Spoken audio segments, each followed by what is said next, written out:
Hi guys, I am ready to start our third night of Read Aloud. I'm sorry it's kind of dark. I'm trying to figure out some lighting in my house, and I'm doing this a little bit later today than I did yesterday. So apologies for the quality of the video, but it's a read aloud anyway. So we're going to pick up in the middle of the chapter of Restart. There's nothing more frustrating than trying to squeeze the truth out of someone when you can't let him know what you're trying to get him to say. I'm a plain guy. I like plain talk, but in this case, it's too dangerous. Our best chance to coax it out of him is at the Graybeard Motel, but it's not so easy there either. Bad enough he does community service when he's off the hook. Why does he have to be so gung-ho about it? It's depressing to watch him. He delivers more snacks in 20 minutes than Bear and I could stretch into a whole afternoon, and in that extra time, he reads to people. He pushes wheelchairs around. He helps the old fogies with cell phones they don't have a prayer figuring out. Is it just me, Bear mutters, or is he deliberately trying to make us look bad? I don't think it's on purpose, I mumble back. He really likes it here. The old fossils like him too. We can't walk 3 feet down the hall without some Dumbledore or Dumbledora hauling him in to adjust the TV or to reach something from a big shelf. Bear is insulted. We're taller than Ambrose. We can reach stuff. How come nobody ever asks us? Because we'd say no, I remind him, or maybe just ignore them. Listen, it's annoying that all these blue hairs love Chase, but it's not a mystery. Even sour-faced Nurse Duncan, who wishes our community service was over more than we do, has a smile for Ambrose, and an even deeper scowl for Bear and me. It doesn't help that Chase has forged the closest friendship of all with the one resident he should be staying away from, that crotchety old warhorse in room 121. Wouldn't you know it? The one graybeard who hates everybody and who all the other graybeards hate right back has decided to love Ambrose. Go figure. It's those stupid Korean War stories that brought the two of them together. Chase can't get enough of them, and the geezer's overjoyed to have someone willing to listen who doesn't have to change his hearing aid battery 5 times in the course of it. How come you guys have so much to say to each other? Bear demands. Ambrose shrugs. He's interesting. It's not every day you meet somebody who's been awarded the country's highest medal. Why does he always have to bring that up? It makes me nervous, and it makes Bear practically crazy. Wikipedia says the Korean War only lasted 3 years, I grumble. He's already told you every minute of it. What more is there to say? Ambrose laughs. He's nice. He's not nice. Ask anybody in the building. He calls noise complaints on squeaky wheelchairs. He yells out spoilers on movie night. The nurses hate him even worse than we do. If this was a reality show and they got to vote somebody out of the Graybeard Motel, he'd be on the street. But Chase gets called away to wheel Mrs. Berglund to her weekly canasta game, as if one of the orderlies couldn't do it. Maybe he just likes war stories, I offer to Bear. He isn't buying it. He never liked war stories before. And that's the whole problem. We know the kid, but don't, which makes it almost impossible to figure out what's going on inside his head, or how worried we should be. Chapter 12, Chase Ambrose. A few more memories have come back. Mostly it's just images and impressions, but there's one that's pretty concrete. My mother's been showing me a lot of old pictures in the hope that something might ring a bell. One snapshot of an ivy-covered building looks kind of familiar. The student union at Johnny's University, Mom explains. It triggers a flashback. It's not that I remember it, more like it's already in my head and I'm just noticing it now. Mom and 7th grade Chase are dropping Johnny off at college. Our car pulls around the long circular drive in front of the building in the photograph. Johnny gets out. It's his first day of freshman year, his first time living away from home. He seems terrified. And what do I feel? Sympathy for my poor scared brother? Or for Mom, who's on the verge of tears? For myself even? I'll be losing my brother to a new life in a faraway place. I don't feel any of those things. Instead, I'm thinking, I can't believe I ever looked up to him. Why is he crying? What a wimp. What a baby. My scorn is so sharp that it jolts me back to the here and now. How could I have made such harsh judgments about my own brother? When I was in the hospital, Johnny was there at my bedside every minute.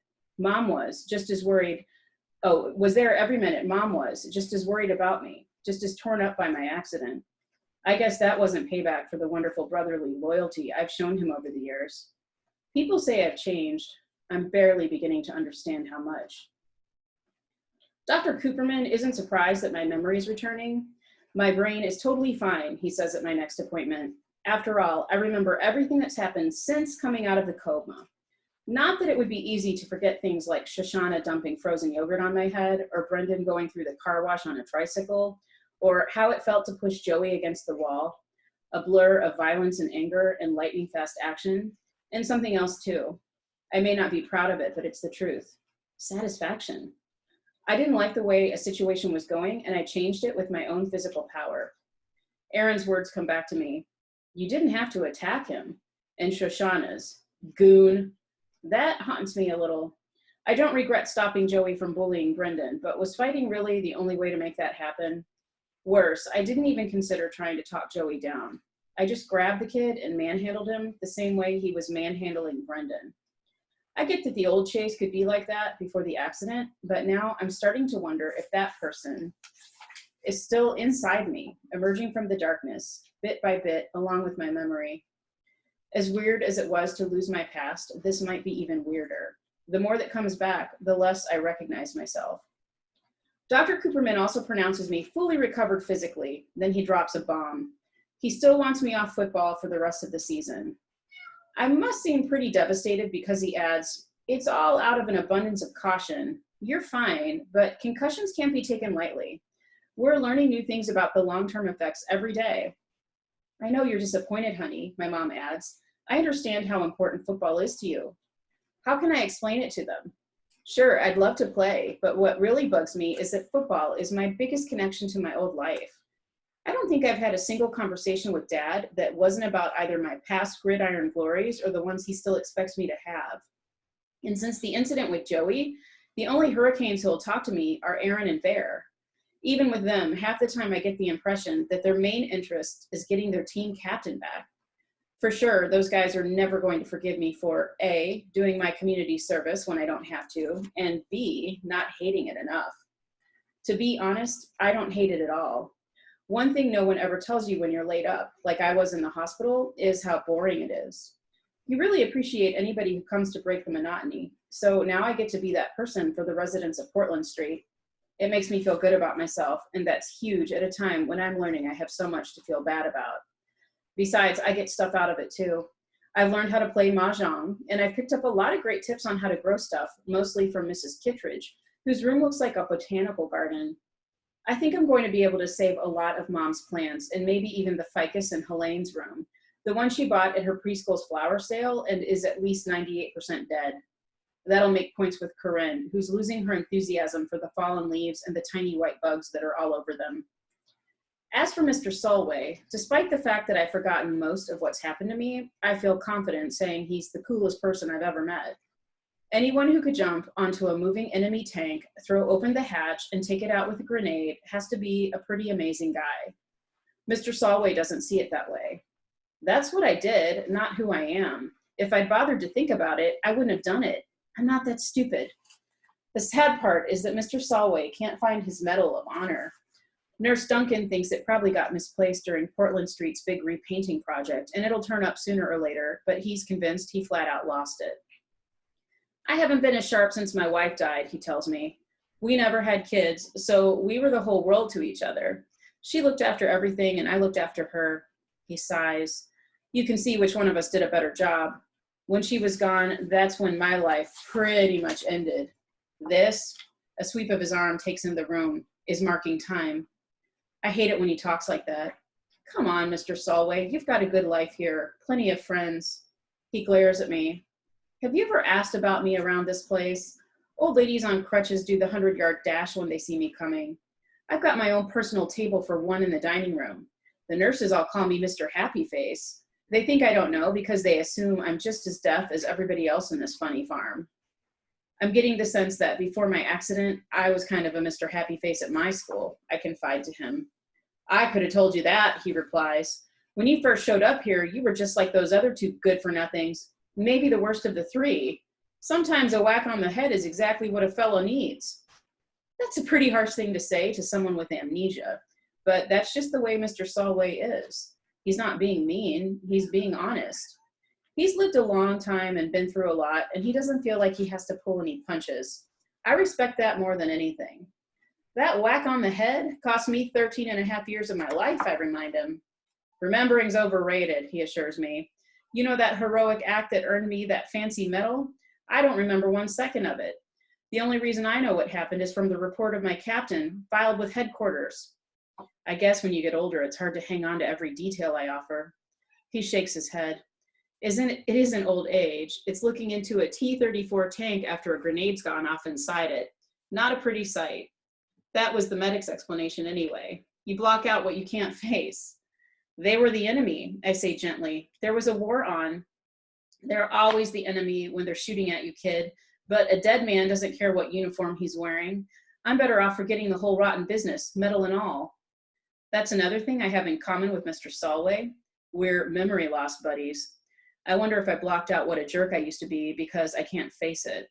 I don't think it's the same thing, though. Besides, my lost past has started to come back. I wouldn't exactly call it a tsunami of recollection, more like that water torture where the blindfolded prisoner feels a drip on his head just often enough to drive him crazy, anticipating the next one. I can't even be sure they're real memories. Blowing out candles at what could have been one of my birthday parties, a view of the Hollywood sign that might have come from our family trip to California, being crushed under a dog pile of football players, a flashback to one of my sports triumphs? Who can tell? My mind plays tricks on me.